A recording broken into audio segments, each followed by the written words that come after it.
2005 সাল 31 মে জম্মু কাশ্মীরের পুঞ্চ সেক্টরে খবর আসে ৬-৭ জন জঙ্গি ভারতীয় ভূখণ্ডে ঢুকে জঙ্গি কার্যকলাপ করার জন্য প্রস্তুতি নিচ্ছে।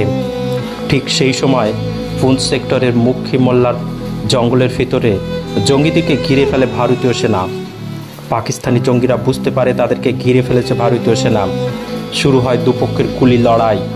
সাহসী বীর সৈনিক সঞ্জীব ঘোষ বুক চিতিয়ে সবার আগে গিয়ে জঙ্গি সংগঠনের মূল হোতার উপরে গুলি চালায়। সঙ্গে সঙ্গে জঙ্গিদের থেকে পাল্টা গুলি আসে এবং সেই গুলি লাগে বীর সৈনিক সঞ্জীব ঘোষের বুকে। তারপরেও বন্দুকে ভরা 180টা গুলি চালায় জঙ্গিদের উপরে, খতম করে 3 জঙ্গি। জানা যায় এই সংঘর্ষে মারা যায় 5 জন জঙ্গি। তাদের ভিতরে 3 জনকে খতম করে সাহসী সৈনিক সঞ্জীব ঘোষ।